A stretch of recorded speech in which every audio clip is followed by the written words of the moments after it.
Hey guys, and welcome back to Battlefront Updates and another LEGO Star Wars The Skywalker Saga news update. There's been quite a bit of news the last few weeks / leaks that I haven't covered yet, and also some brand new gameplay came out last night through an ad that I'm not sure if we consider a leak or not.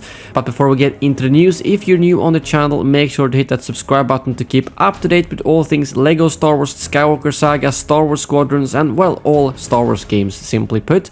So now let's dive straight into it, and let's start off with the LEGO Star Wars The Skywalker Saga ad that popped up yesterday. For a few days people have mentioned seeing this ad, but since you can't really search for an ad, it's been tricky to get some actual footage of it. But last night a Reddit user was able to record the ad and put it up there, and as you can see, it's an ad that shows both the new LEGO sets and a few snippets of gameplay from LEGO Star Wars The Skywalker Saga that we have not yet seen, which also reveals a couple of interesting details if you look frame by frame. First of all, we can see Grievous on Utapau with some Phase 1 troopers. Hopefully those are going to be changed for Phase 2 troopers when the game is actually out. But on top of that, we can also see Anakin versus Grievous on Kashyyyk, and some type of quick time event to the right on the screen, as you can see. And another thing you can spot if you pause the actual ad for I think it's literally one frame, is that on the top left corner it says Anakin Skywalker Episode 3 Cape, hinting towards the fact that we're probably getting an Anakin Skywalker from Episode 3 without a cape, otherwise they wouldn't have had a specific cape version of him.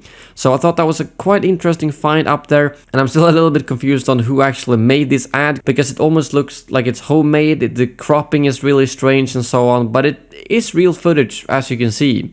And on top of that, we also get to see the Geonosis asteroid belt and a few frames of space battles. And another thing here, if you manage to pause at the right second, you can also see this waypointer pointing towards the Petronaki arena, showing a little bit of how the free roam is going to work. So despite being a very short ad with only a few frames of new footage, I still thought it contained some interesting tidbits to bring up here. And hopefully it could mean that some new official gameplay is on the way, otherwise I'm not sure why they would send this gameplay out to whoever made this ad. Moving on to some leaks. As many of you probably know by now, Best Buy did a while back confirm 6 of the DLC packs that will be included in the Deluxe Edition, which is the Mandalorian Pack 1, Mandalorian Pack 2, Rogue One A Star Wars Story, Classic Characters, Solo A Star Wars Story, and Star Wars The Bad Batch.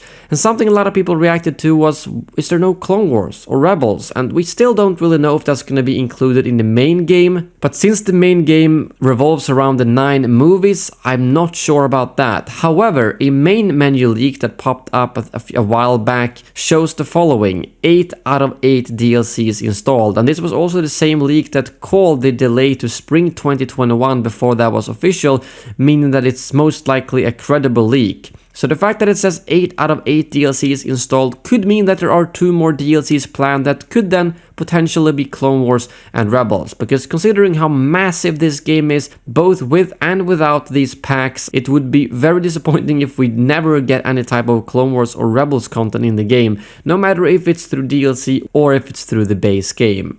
And lastly, EB Games Australia also released this image, once again confirming that one of the packs is going to be a classic character pack, which as you can see will include Lando. It's tricky to know what more it will contain, but it could be stuff like Rebel Friend or just old character designs from LEGO Star Wars The Complete Saga or similarly. So most of this stuff is semi-official, I would say. It's not through TT Games, but the fact that Best Buy has these details means it's probably legit, because I don't think they would make something like this up. But hopefully soon there will be both more gameplay for us to look at, as well as some more official information about how many DLCs we're getting, which packs we're getting, are we getting Clone Wars in the base game or not, and questions like that. Because considering how popular Clone Wars is, I think it would be a big disappointment to a lot of people if it's not included in the game in any way at all. But that brings this video to an end. Thank you very much for watching, and as always, may the Force be with you.